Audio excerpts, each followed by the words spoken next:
Welcome into Fantasy Baseball today on Thursday, July 17th. I am Frank Stampfl, joined by Scott White and Chris Towers. Today on the show, we have sleepers, breakouts, and busts for the second half of the season. But first, the National League took down the All-Star game. What'd you guys think? It's pretty fun, pretty cool stuff. I don't think I've ever had more fun watching an All-Star game, to be honest. Like, that was fun. Like, and I could have said that even before the swing off. Like, just between, the comeback for the AL, the ninth inning comeback to tie it. I mean, really was just like the last 3 innings they scored all 6 of their runs. And the tribute to Hank Aaron was great. That was really cool. Yeah, it was really cool. Yeah, the mic'd up players. It was a little too much of that, but there were some great moments that came of that. I think Kershaw especially was enjoyable. So it was a fun All-Star game. And then the swing off, which I did not expect to like. My thinking was not that it's a bad idea necessarily, but just the specifics around it were too stringent, maybe is the word. Because it was 9 swings for each side. And I'm thinking, okay, just 9 swings to hit as many home runs as you can. That number might be 0. This might be a total dud. But it wasn't, clearly. Only one person who came up didn't hit a single home run. And that was your boy, Jonathan. He came close. Yeah. He came close, yeah. That was the only thing, is there was just some logistical stuff, like interviewing the players before each round when they had nothing to say, and we're just like, I'm just going to try to swing 3 times and hope something good happens. That was a little awkward. It kind of took the air out of the building every time. The fact that every fan in the lower level behind home plate left made me think that it was going to be a real bad time. I don't know if you guys noticed that, but when they panned behind home plate, there were 12 people there. I wonder if people even knew this was a thing, because they announced it. 2 outs, bottom of the 9th with 2 outs. I didn't even know this was a thing. Apparently, they announced it. Most of the players didn't know it was a thing. But I thought it was great. It was just Aranda going last and the AL needing a home run. I was like, I don't know about this. He's a good hitter, but doesn't have a swing geared for power the way those NL guys did. I was like, this might be a little anticlimactic, but it was. I had a great time. It was very climactic because he banged one. Yeah. That would have gone out probably in most states. I don't know the actual data on that, but just because that right field fence is so high in Atlanta, I imagine it would have gone out in a good number of stadiums. I'm willing to say at least Yankee Stadium. I mean, I still would have that would be just to tie it up, and then the NL would still have Pete Alonso going. So I still imagine the NL would have won even if it went out, but you never know. It's only 3 swings for Alonso. But yeah, I mean, a big part of it was just how into it the players were. I feel like that sold the concept. I think I'm stealing this take from somebody on Twitter, but it's true. Just how excited the players were. Even the catcher. Remember the catcher on Schwarber's second home run? It was so obviously gone, and it was to tie the score, and he did a fist pump as soon as Schwarber hit it. Were they just the bullpen catchers, or it should have just been Cal Raleigh's brother at the time. I think it was part of the Dodgers coaching staff, just like the person throwing the pitches was. But yeah, no, it was a lot of fun. I really enjoyed it, and it's kind of a shame that it's only to resolve a tie game in a tie score in the All-Star game. So it's so rarely going to happen. Mm-hmm. And I think that's the way it should be. I've seen you don't want it in regular season games, Scott? No. Honestly, let's do it in spring training. Spring training. Yeah. They don't do extra innings anyway, right? So exhibitions. I have no idea. I guess that's right. World Series. Come on, let's have some fun. And then there's also the take. This is the most annoying take. The second guessing of the choices over who to send up for the swing off. It's okay, yeah, I mean, Judge and Ohtani would have been great. They obviously weren't still in the building. Those dudes were long gone. Yeah. Came back out in street clothes. It's just not worth getting angry about. It was fun to watch. Both teams had a chance. Mm-hmm. Everybody, a good time was had by all, clearly. That's the most important thing. But it is fun for angry Yankee fans to just make fun of Aaron Boone for He can't even manage the All-Star game, so let's just get that take out there as well. I also thought the ABS challenge system was a huge success too. Oh, loved it. Loved it in spring. I think that's the way to go. Yeah, like let's get this regular season games next season. The strikeout to end the American League rally to potentially put them ahead in the top of the ninth and ended with a tied. And for the third strike for the third out, Edwin Diaz challenged it, and it just barely clipped the corner. I mean, as close as you possibly could. And just seeing that was in itself thrilling. Seeing the image of the strike zone put up was in itself thrilling. What I thought was interesting going back to, because we used the ABS challenge system in spring, and I think it was like exactly 50% of the hitter challenges were successful and like 47% of the pitcher challenges. So it's really just a coin flip. These guys don't really know as well as we might assume they do. I thought that was interesting, that when it was used with major leaguers in spring training, it was right about 50-50. Yeah, and a cool part of it that I hadn't seen done before is the catcher receiving the ball, challenging a pitch. I saw that happen in the All-Star game as well. And look, if anybody knows what's a strike and what's not, it's going to be the catcher receiving the ball, or at least it should. So, yeah, I thought it was awesome all around. ABS challenge system to swing off, contract Schwarbs, just awesome stuff. So, yeah, All-Star game is in the books, and now we turn our attentions to the second half. And Chris, you are going to kick us off with a sleeper. Who do you have sleeper for second half?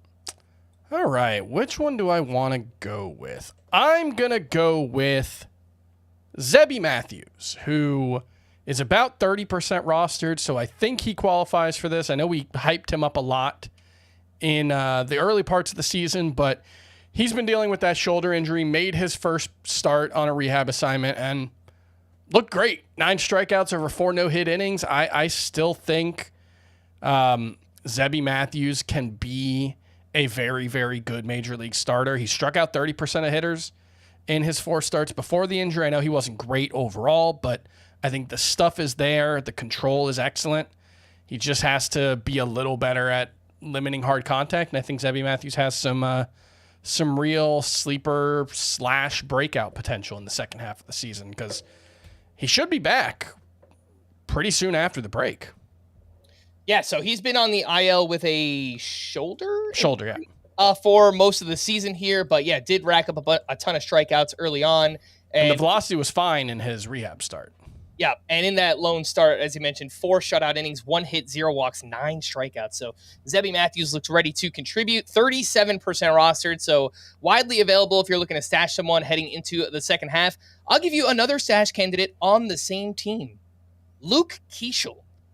Top prospect here for the Twins, who got called up back in April. He looked awesome in a small sample size, only 7 games, but he hit .368. He had 5 walks, 5 steals, 90.8 average exit velocity. He suffered a fractured forearm. He's currently working his way back. Went down to Florida recently, taking live batting practice before he goes out on a rehab assignment. So it's not right out of the break he'll be ready. I think more like a late July, early August. But if early this season was any indication, or even what he's done in the minors, it's a jack of all trade skill set here. Hit for batting average, get on base, little bit of power, good amount of speed. Twins clearly gave him the green light early on this season as well. So Luke Keeschel, 25% rostered. Scott, do you have any interest in either of these guys? Both Twins, Zebby and Keeschel. Oh, yeah, both. I think they're both great picks. I wanted to talk about Keeschel a little more, especially because he walked like twice as much as he struck out during that stint, stole the 5 bases. I like him so much. I've had him stashed in a couple leagues all this time. Same. Just looking forward to this return. And I feel like it's so rare to see a hitter call up succeed like that immediately, the way Luke Keeschel was earlier this year, that I've had my nose in prospects all day, really all week, but especially today, because by the time you're listening to this Thursday, my midseason top 50 will probably be up on the site.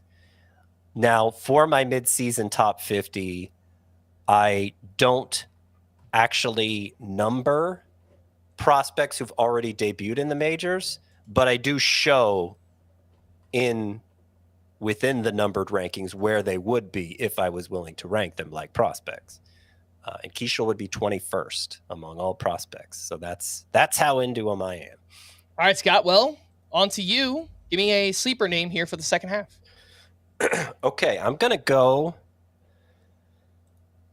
with, hang on, let me see if I can find the right stretch of stats here. I'm not sure I'm going to be able to, but I'm going to go with Sean Manaea, who returned just before the break in a relief appearance. Looked great. Struck out 7 in 3 1/3 innings. He's going to be back in the rotation for the second half.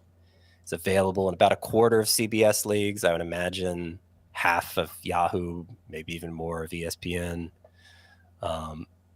And that appearance he made was telling for a number of reasons that he still had the lower Chris Sale inspired arm angle that he just developed randomly in the second half last year, and that it was still as effective as it was, getting so many whiffs, so many strikeouts, so many whiffs on the fastball, especially something that Sean Manaea hasn't had for most of his career.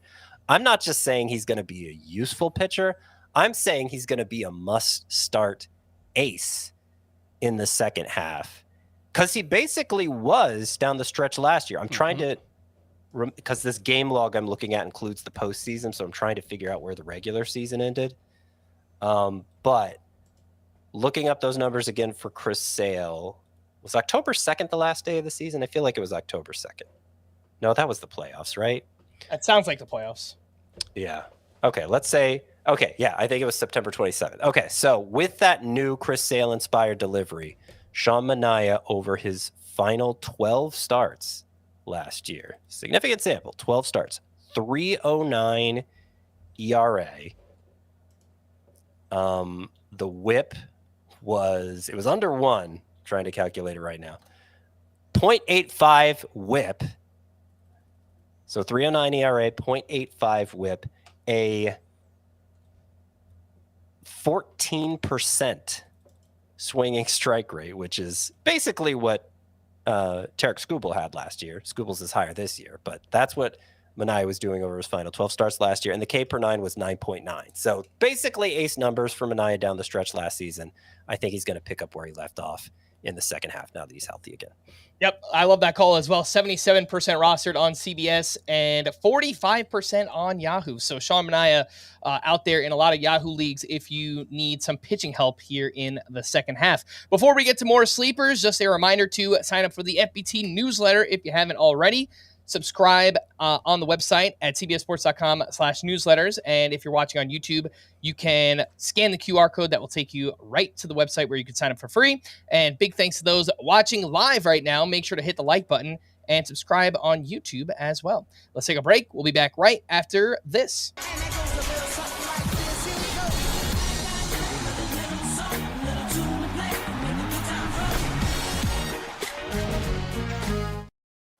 Welcome back in Fantasy Baseball today. Continuing on with some sleepers for the second half. And Chris, back to you. Who you got?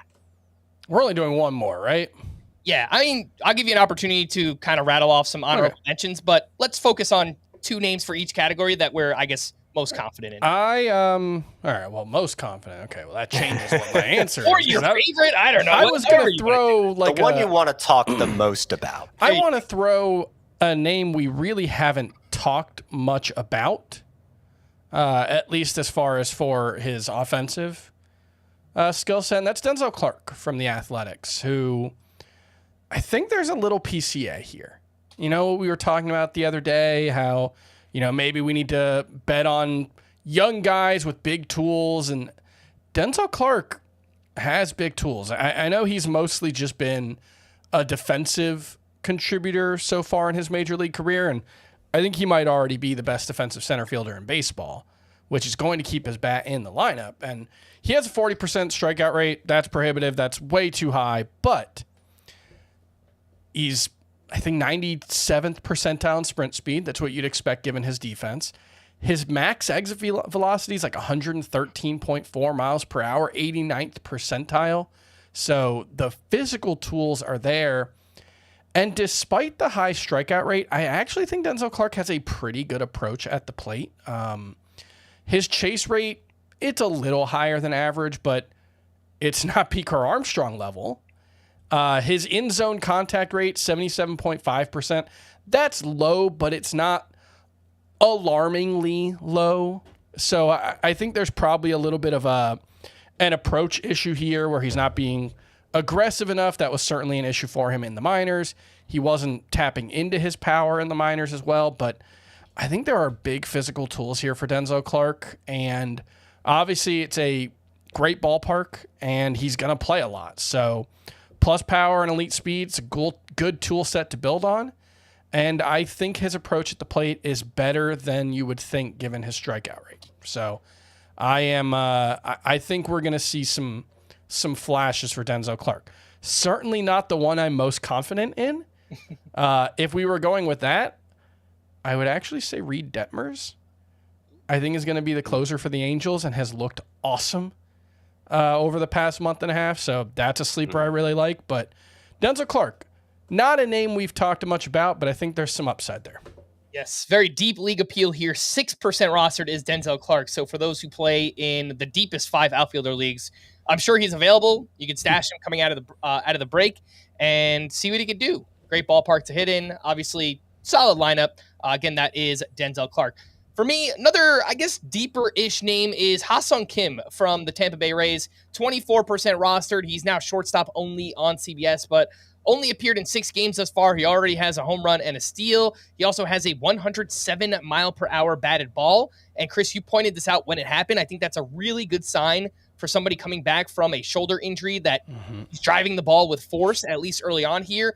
And just 2 years ago, 260 batting average, 17 home runs, 38 steals in 152 games with the San Diego Padres. So I could see something like a 15 homer, 30 steal pace in the second half, which I think would make Ha-Seong Kim a serviceable middle infielder for those who play in roto leagues. So pretty good plate discipline too. So I think in points leagues also, I agree. People are sleeping on the potential of Ha-Seong Kim, who, by the way, made one start at second base before the break. So if he picks up eligibility there. I'd also just point out, I think 30 steals is probably a 30 steal pace is probably closer to the floor, the way the Rays have been aggressive this season. I mean, going back to last year, Jose Caballero has been one of the most aggressive base stealers in baseball, and Ha-Seong Kim has been a now it's aggravating that they're both here. He's been a good base stealer in the past, so yeah, I think that's a great call. All right, Scott, another sleeper for the second half. This is a preseason sleeper, or maybe it was a breakout. A guy I liked prior to the season, and everybody's given up on him. He's 15% rostered now because he's been hurt, but he's supposed to be back by the end of the month, and it's Ryan Mountcastle. Yep. I mentioned him in my stashes in the waiver wire piece earlier this week, yeah. Him homering just twice in 200 plate appearances was honestly one of the weirdest, most inexplicable things I've ever seen, given that it coincided with the year that they moved in the left field fences at Camden Yards. Even when the fences were comically deep, Mountcastle showed better power than that. And you look at the exit velocity readings, they're still great. I mean, average exit velocity 60th percentile, but max exit velocity 98th percentile. Like, this guy certainly hits the ball hard enough to send it over the fence. And his pull air rate, which, okay, maybe that explains it. He's just not angling it off the bat properly. But his pull air rate was the highest it's been since the 2021 season when Ryan Mountcastle homered 33 times. So between the fence change and the better pull air rate, like it seemed like he should have been killing it before he went on the IL with his hamstring injury. Like I said, he should be back by the end of the month.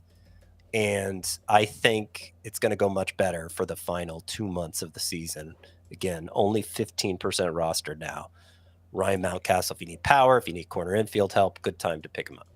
I do have some honorable mentions I'll quickly run through. I'll give you guys the opportunity to do the same as well. Colt Keith, former top prospect with the Tigers. Quality of contact has really stepped up lately. Last 24 games heading into the break, hitting .321, 4 homers, .943 OPS, 93.2 mile per hour average exit velocity for Colt Keith, who's also been leading off against right-handed pitching. Andrew Vaughn, I think a deep league name, getting a chance to play with the Brewers with Rhys Hoskins out until mid-August. Tiny sample, only 5 games, but he's gone 6 for 14 with 2 home runs and hitting the ball extremely hard. Brandon Walter, a name we have talked about here or there with the Astros, getting a chance to start in Houston, has impeccable control, 2 pitches with a whiff rate over 34%. He is 26% rostered. And good old Shane Bieber, working his way back from Tommy John surgery, had a rehab start in the Arizona Complex League on Tuesday night. He threw 2 shutout innings with 5 strikeouts. Guardians need all the help they can get.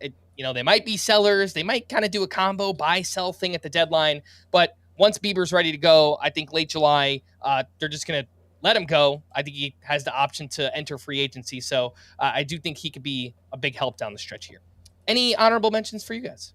I'll go on the same idea of Shane Bieber and give you Kyle Bradish, who is probably a little behind Bieber in his. He hasn't made his first rehab start. Bieber did, I believe, on Tuesday. Blake Snell also did, by the way. We haven't talked about any news, but I saw that. They opposed each other in that game, actually. There you go. That's a big one.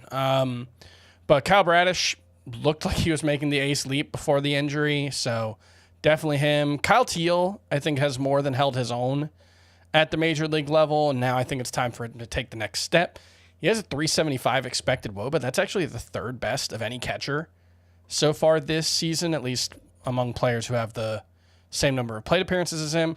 Christian Moore and Bryce Matthews are 2 interesting prospects. I don't know if Bryce Matthews is going to get the playing time, but I think he's a really interesting talent. Had 10 homers and 25 steals before getting promoted to the Astros.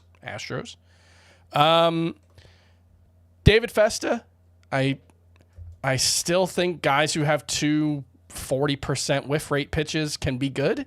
Call me crazy. And Ronnie Enriquez, I think he's going to be the Marlins closer in the second half. Homer. I think he might just be really good. He's got a 3.35 xERA, and he is one of 7 pitchers in the entire league with 4 pitches with an above-average whiff rate. Ronnie Enriquez, Marlins closer. Nice. It's pretty good. All right, Scott. Chris talking up a couple of relievers. He never wants to talk about relievers. I like it. I didn't bother to look at relievers this time, so I'm glad you're picking it up for the rest of us. Okay, so I am going to just give you a couple names here. One is Austin Hayes, who I feel like I shouldn't be able to mention here as a sleeper, but he's still rostered in only like half of CBS Sports leagues. Only because I assume it's only because he's been on the IL 3 times this year. Yeah. But it's hit great when he hasn't been, and I think that'll continue now that he's in a park much better suited for him. And Jack Caglione.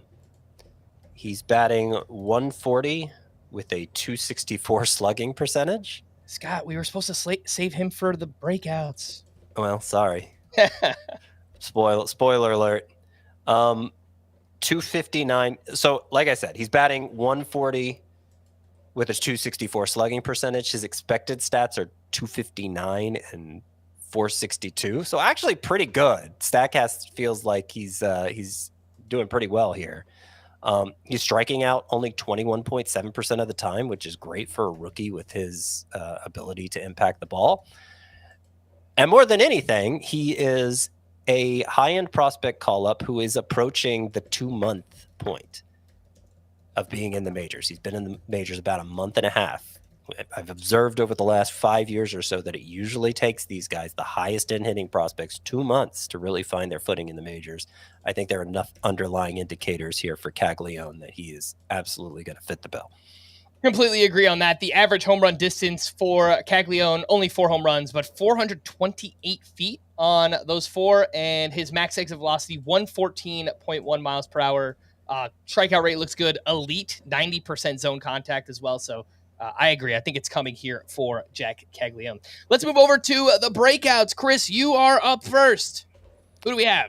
Let me. I wasn't ready for that, but I'm ready. I'm ready as soon as this website loads. I'm just stealing them from myself, by the way. Second half breakouts. Okay, we'll go with an obvious one to start. Oh, shoot. And that's Chase Burns. Cincinnati. Did we all have him? No, I'm sorry. I'm interrupting you. That was rude. I just realized there was another name I'd put under breakouts that I meant to mention in sleepers. I'll mention him in breakouts. It's fine. Go ahead.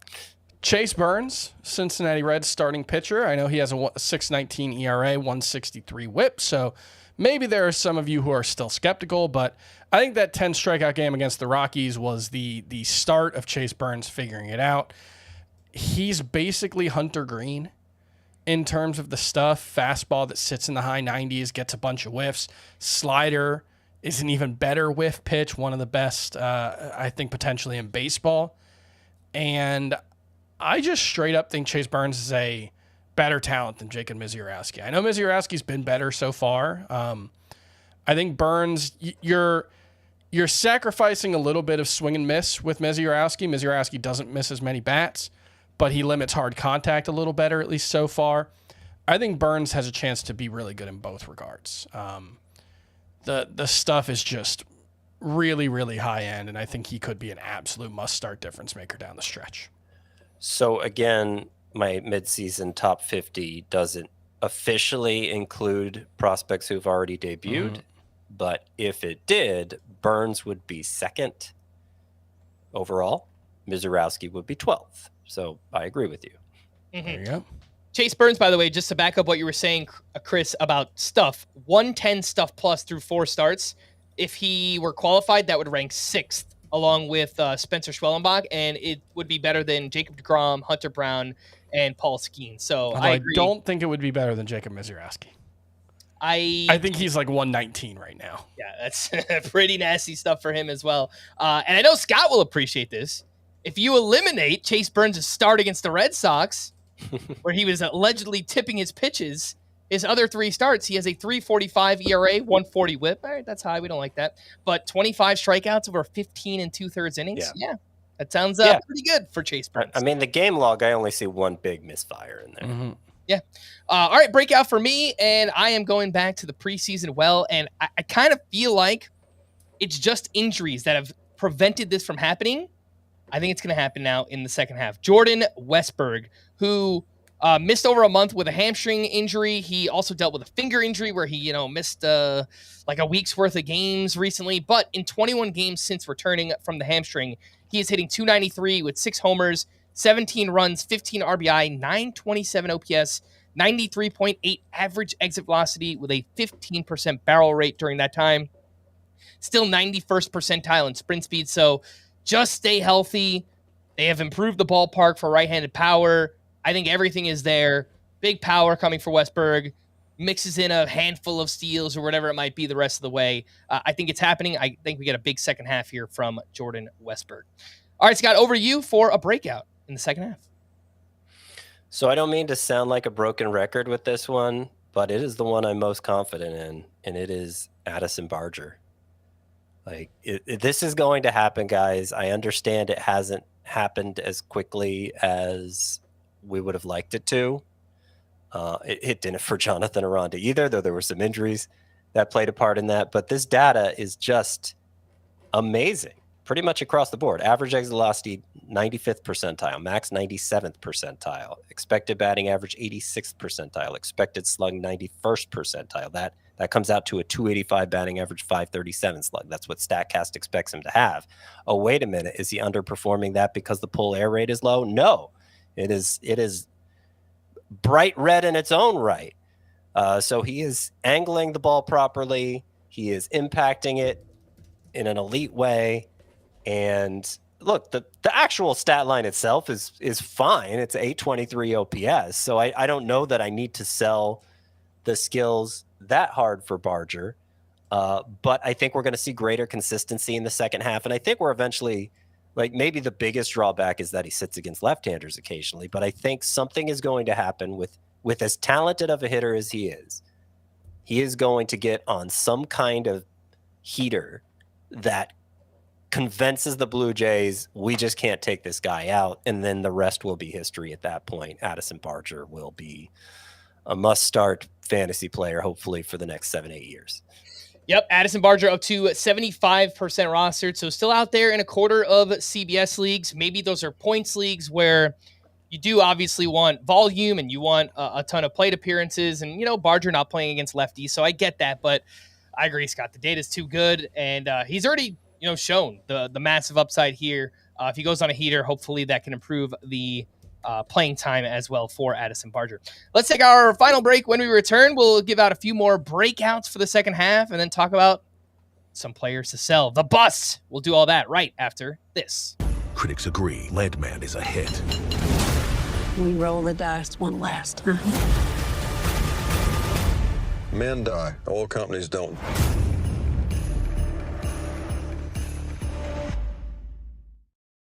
Welcome back in Fantasy Baseball today. Breakout for the second half. Chris, the first name you gave us was Chase Burns. Who is next?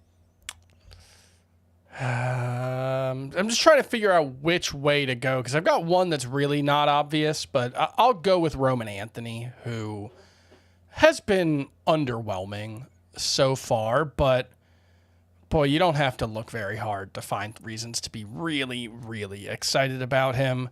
93.8 mile per hour average exit velocity. That would be tied with Matt Olson for the 7th highest mark among all hitters if he had enough plate appearances to qualify. And when he elevates the ball, Roman Anthony does even more damage. 98.9 mile per hour average exit velocity on fly balls and line drives. That's behind just 5 hitters. You know who's not ahead of Roman Anthony among those 5? Little guy named Aaron Judge. Ever heard of him? When Roman Anthony elevates the ball, he hits it harder than Aaron Judge does. I am not at all saying Roman Anthony is in the same universe as Aaron Judge. Please do not misunderstand. It is just saying that all those superstar projections and talks about the skill set and all the reasons we were excited about Roman Anthony are still very much there. And then the approach at the plate really isn't bad. It's a very low chase rate, roughly average swing and miss metrics. I think when you look at places that Roman Anthony needs to improve, one, we say this about young guys all the time who hit the ball hard, he needs to elevate the ball a little more often. He does not hit the ball in the air to the pull side very often. He has a 58% ground ball rate. Those are prohibitive when you're talking about being a productive major league hitter, especially if you want to be a power hitter. He is not that yet, but I think he can be. And then I think Roman Anthony is probably on the passive side of the passive versus patient divide. His overall swing rate, 38%, league average is 47%. His swing rate on pitches in the zone is 56%. League average is 67%. So he needs to do a better job. Like, he doesn't chase. That's a great thing.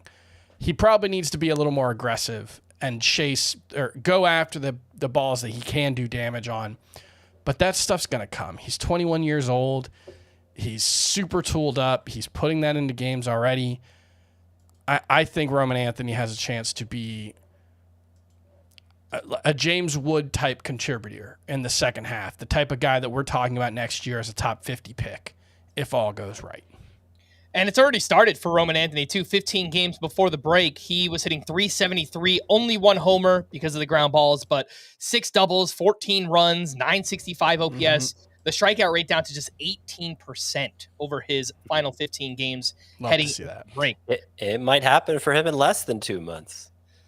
I really don't think it's worth. I mean, you offered a lot of good data there. I'm not even sure for a talent as obvious as Roman Anthony, a prospect that high end. I'm not even sure it's worth looking into the data until they've gotten 2 months. That's how committed I am to this process. All right, another breakout for me in the second half is going to be Noelvi Marte, who kind of is having a breakout season here, but it's just been derailed by an oblique injury, so he missed 2 months of the season. His season has kind of been up and down, kind of a microcosm of his career, right? It's like came up, was awesome right away, then he had the steroid suspension, and obviously was terrible last year. But in 28 games, he has hit .284 with 6 homers, 5 steals, .884 OPS. That is a 30 homer, 25 steal pace over 150 games. Strikeout rate is down to just 16%. His max exit velocity, 116.7 miles per hour. I think the last key here, if we really want to maximize power output, is getting that ground ball rate of 51% down a little bit. But, I mean, even with that, everything that we've seen from Noelvi Marte has been awesome so far. So 69% rostered. I feel like he's a must-add or must-roster player. He's 23 years old, so this is, he's a baby.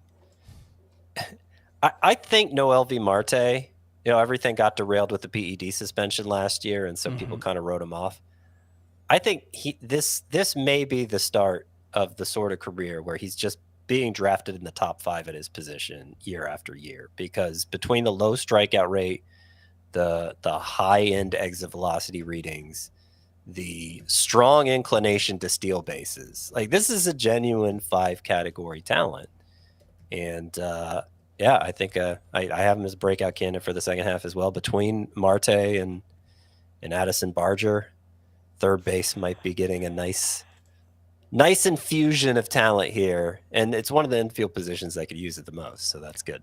One thing I do want to say with Marte is the idea that everyone wrote him off. I think that's true, and part of it for me was that the Reds seemed to have written him off coming into the season. Like, he didn't really have they didn't give him a chance to make the major league roster. So that for me was like, oh, they seem pretty out. But hey, they gave him a chance and he's taking advantage of it. So I'm thrilled to see that. Yeah, like he was so bad last year after he came back from the PED suspension. I think he was probably going to begin in the minors either way, because they still had Jamer Candelario. They were trying to salvage his contract, and they had Christian Encarnacion Strand. They just had so many options. Why force the issue with Ketel Marte? I assume that was the thinking there. All right, Scott. Well, you mentioned both names. I have to put you on the spot and ask, who do you like more rest of season, Addison Barger or Noelvi Marte? Oh, I just said Addison Barger's the one I'm most confident in. I think if it's a dynasty league, I'm more likely to invest in Marte. But for this season, I'll say Barger. Can I add one more third base eligible player in there who made my breakouts list? Sure. Where does Cam Smith rank among those two?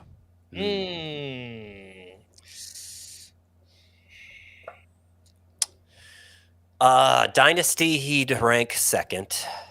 Interesting. This year, I'd put him third. It's not because I don't think he's good or think he's going to have a better second half than first half. I don't think he's going to deliver the power of Barger. I don't think he's going to deliver the speed of Marte. So he just kind of is a little more limited in that way. Yeah. He is a little held back by his launch angle so far. It's a lot of line drives and ground balls. And Chris, I think you made this, or someone made this comp, and you kind of referenced it before, but he got a lot of Alec Boehm comps coming into the season as like a long-term kind of projection. And I don't want to put that as a ceiling. Obviously he can become a better player than that, but it looks very Alec Boehm-y so far for Cam Smith, which is a good thing. Alec Boehm is a good player. All right, Scott, did you have another player you wanted to mention as a breakout? Oh gosh, I got a ton. All right, let's go. I'm gonna do a Chris Towers special here. Usurper, Ivan Herrera. Ah, yes. I think it's sort of like I was saying for Austin Hayes. I just typed in Ivan Hayes when I was looking up his numbers. It's sort of like I said for Austin Hayes. Ivan Herrera, I think the time missed with injuries this year has kind of caused everyone to overlook just what a monster he is. And like Hayes, okay, you could say he was overachieving or had been to some degree until very recently, but I think Ivan Herrera may be legitimately as good as his 320 batting average and 923 OPS. He's available in a quarter of CBS leagues still. He plays he's eligible at the weakest position in fantasy. Now he's going to be a full-time DH. And now part of the reason I like him to break out, which really just comes down to staying healthier, is because they're sticking him at DH virtually every day, it sounds like. So that should keep him healthier.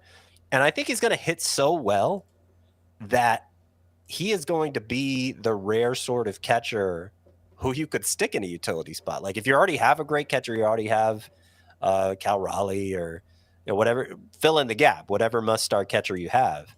I still think it's worth picking up Ivan Herrera, because he's going to get those full-time at-bats and because he's going to be a monster. He's going to be a monster.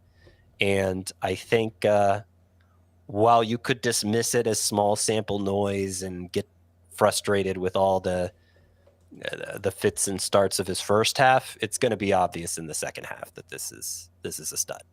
And please, Ivan Herrera, if you can, convince Oliver Marmol to give you 6 more games at catcher this season, because we need catcher eligibility for next year. So right now, Ivan Herrera is at 14 games.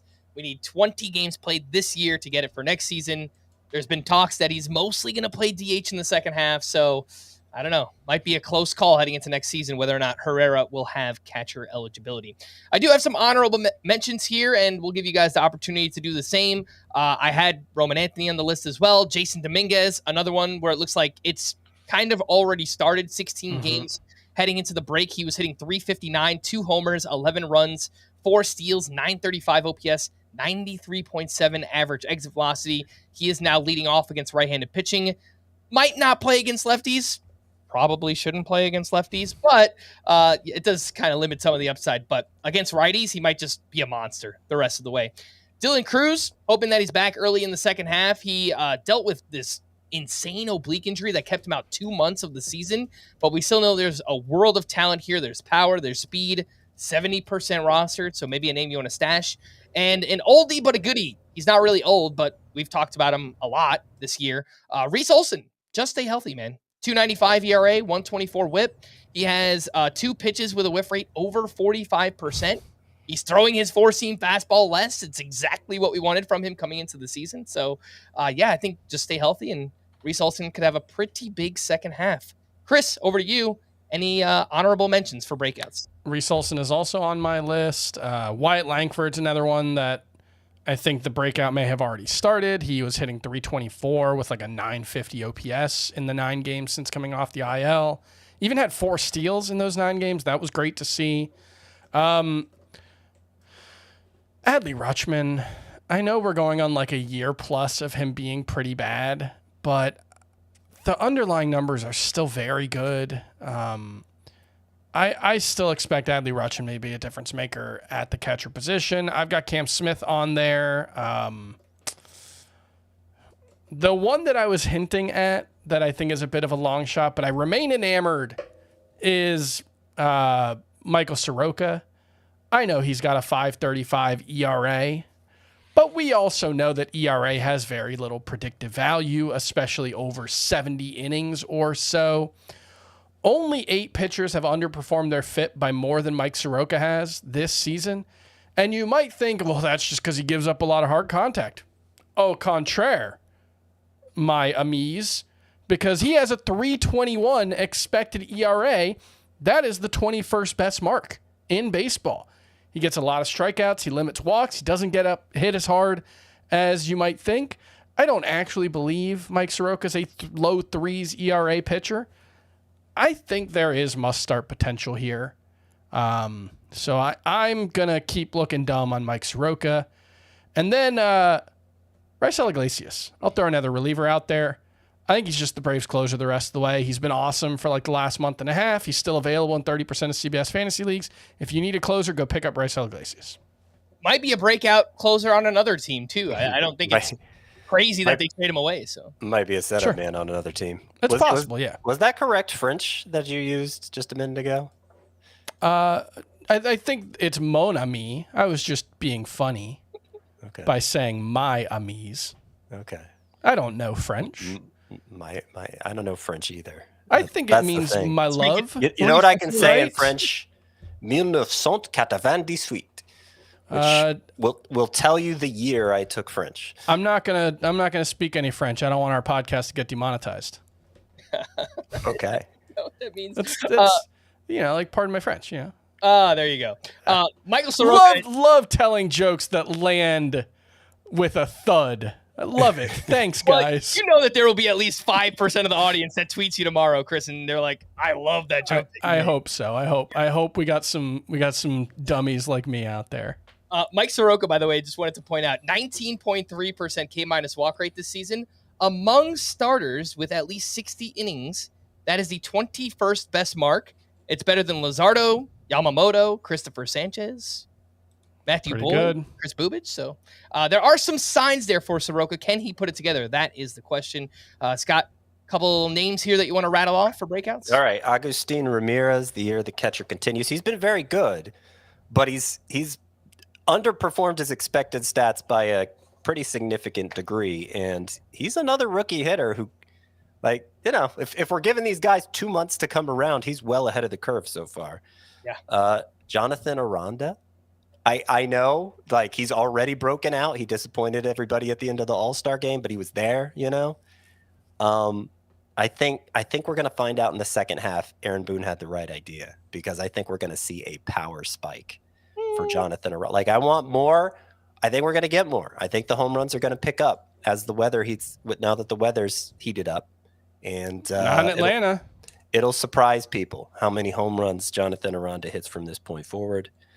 Mitch Keller, with the expectation he gets traded, I think he will be a breakout in the second half, just by virtue of winning more games. And here's the guy I should have mentioned for sleepers, Joe Boyle. Yeah. Big control. Control was always a disaster for him in the minors. That's why he's been traded twice. But huge improvement here in his first year in the Rays organization. The stuff is amazing. The stuff is so good. If you want a bold prediction for the second half, a bold prediction is Joe Boyle will be in the top 5 for strikeouts in the second half.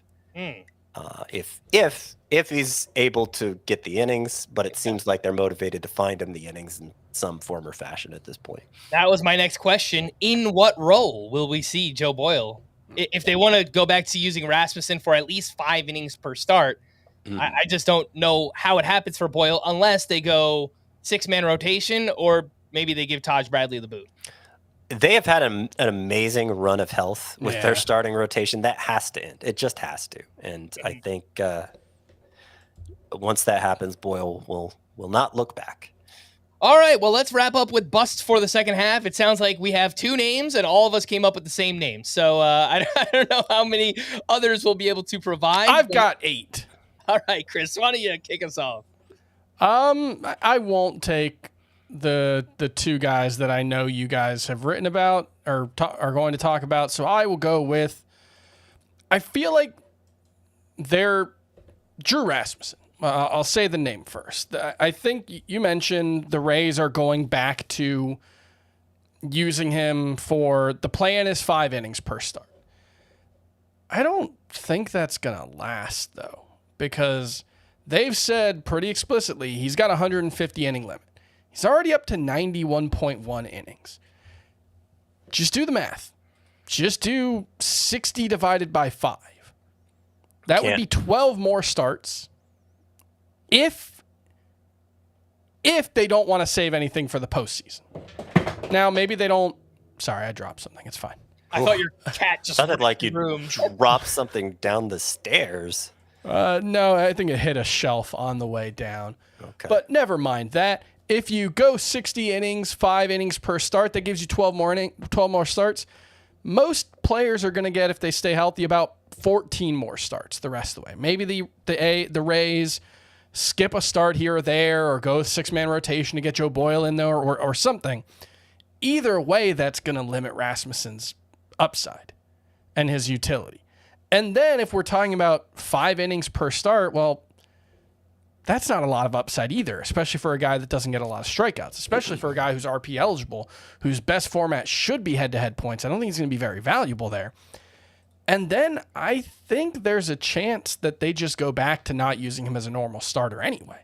You know, they can say they're going to throw him 5 innings, but I don't know if that's going to last. I think if they want him available for the postseason in some form, they're going to have to handle him a lot more conservatively than that. So I think there's a realistic chance that Drew Rasmussen just doesn't have much value for fantasy, especially when you think of how Garrett Crochet pitched in that kind of usage last year. That's tough. That's really, it's hard to get out of your normal routine and still try to get the best hitters in the world out. That's really hard to do. So I just think there's a lot of ways things can go wrong for Drew Rasmussen, and there's basically no upside the rest of the way. Like I think it's even beyond just the last couple outings where he went 2-3 innings. Like for much longer than that. Mm-hmm. I'm just not sure that Drew Rasmussen has had a lot of practical use in fantasy for as good as the ERA and WHIP are. In Roto, he has, because it's. But then you don't get strikeouts from him. But you don't get strikeouts. I don't know what his win-loss record is. I can't imagine it's very good with as short as his outings have been. Yeah, I'm not sure. So, not that he has a lot of losses, but just that he doesn't have many wins, I would assume. He's got 7. That's pretty good, actually. It's okay. But it's going to be worse. It's going to be worse. I agree. I think in shallower leagues, you might already be thinking about dropping Rasmussen, and that's fine. All right, Scott. Well, there's 2 pitchers that we're eyeing. I will let you choose one, and I will take the other that we look as a bust. All right. I'll be a turncoat here because Chris Bubic is probably the player I've gotten the most credit for this year, his breakout. And I buy the breakout, but it's a long season, and you know the problems with pitchers who are converting from relief in the second half of the season. It catches up to them. And I think we're already seeing that from Chris Bubic. So his last 6 starts, a 4.86 ERA, only a 12% swinging strike rate, which isn't a bad swinging strike rate, but prior to those last 6 starts, the swinging strike rate was 15%, which is an excellent swinging strike rate. So his swinging strike rate has gone from excellent to just decent as his ERA has begun to spike. And the Royals don't appear to be playing for anything in the second half. They seem to be out of the playoff race. It's an interesting situation because, I mean, Bubic really for the first time is in our purview here in fantasy, but it's sort of like Garrett Crochet last year where he has a lot of service time already. He's a free agent after next season. So if there's any pitcher, like I feel like that Garrett Crochet usage last year in the second half last year was pretty unprecedented. We haven't seen a team limit a pitcher in quite that way before. But if it makes sense for any other pitcher this year, Bubic would be the one. Like, preserve his wrap him in bubble wrap. If you don't think you're going to be able to sign him long term, preserve his vet trade value till the off season when you could hopefully unload him for a huge prospect package like the White Sox did with Garrett Crochet. So I'm a little worried about Bubic's effectiveness for the rest of this season. I still think he's very good. I think we're going to like him heading into next year, but I would consider him a sell high candidate right now. Good time to sell him. Yeah, definitely. If you can get top 24 starting pitcher value for Chris Bubic right now, totally agree. I think that's something that you should look into doing right now before, he just continues to have bad starts like he did before the break. The other name that we were referencing is Clay Holmes, and I think there could be some workload issues here. Again, he's already up to 103 1/3 innings. Last year it was 63. He hasn't thrown this many since 2018. So I do wonder if the Mets will kind of limit his starts down the stretch. They did have Sean Manaea piggyback him in that final start before the break. Now, they're going to use Manaea as a starter, so I don't know that they have another, just obvious piggyback reliever, but I could see them limiting Holmes. And on top of that, the walks have been a huge problem for him lately. Last 5 starts before the break, he had more walks than strikeouts, 16-15. That came with a 4.68 ERA and a 1.52 WHIP. So if anyone is still clinging to the early season success, the overall numbers still look pretty good here for Clay Holmes. I would try to sell him for, top 40-ish starting pitcher value if you can get that in return. Back over to Chris. I just want to add, I think Clay Holmes, there's a decent chance the second half is just a disaster for him. It's been a great story, and he's accomplished a ton this year, and it's been awesome for him and for the Mets. But, yeah, I think it could fall apart in a big way. I've got a bunch of other names, and if you guys are short, I can throw a bunch of them out there at you guys. Let's see. Yeah, I have some names. This one stinks because he's so fun. I think Jacob Wilson is an obvious sell high candidate. As much as I like him, as much as I like what he's doing, he's probably not going to hit 332 forever. Luis Arias has only done that once in a full season. Wilson might be a better hitter than Arias, but the actual data doesn't really back up the idea that he's a significantly better hitter than Luis Arias. He pulls the ball marginally more frequently than Arias. I think it's like 2 percentage points more in the air. His average exit velocity is actually slightly lower than Luis Arias, including on line drives and fly balls, which would be the one place you might think he could have an edge on him. His expected batting average is only 287. He's hit for a little bit of power, stolen 5 bases, but not a ton. I think there's a chance Jacob Wilson hits 290 the rest of the way, and that's awesome for most players. But as we've seen with Arias, if you're that limited elsewhere, it becomes pretty empty pretty quickly. So that's another one. What's that? It's just funny that like you're scaring people with a 290 batting average. I get it. Like that would be worse than he's been so far. Oh, it'd be useful still, but I think people are talking about Jacob Wilson like he's a star, and I don't think he's that for fantasy. So I made this point with Jacob Wilson before. I'm basically willing to throw the data out for him because like we did the same thing throughout his minor league career, and he just kept doing it, and he's kept doing it in the majors, and like. I don't even really think it's a hollow batting average. The power production was it hasn't better. been so far. Yeah, and that was true in the minors too. Like he just like this guy shouldn't hit any home runs, but he hits a decent number, and he's also how many stolen bases does he have? 5. 6? 5? Yeah. So it's not a complete zero in that category either.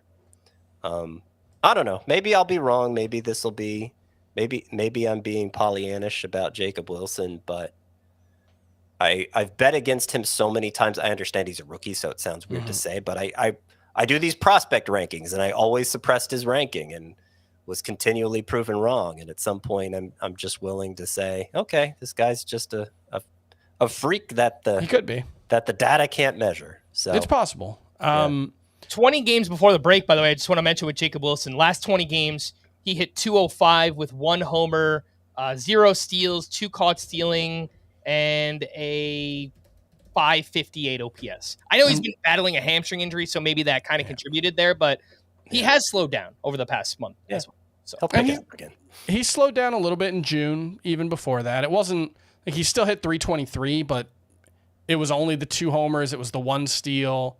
Counting stats were really mediocre. So it just, he kind of has to hit like 325. Unless he's truly like a 15 homer guy, but this feels like Stephen Kwan last year.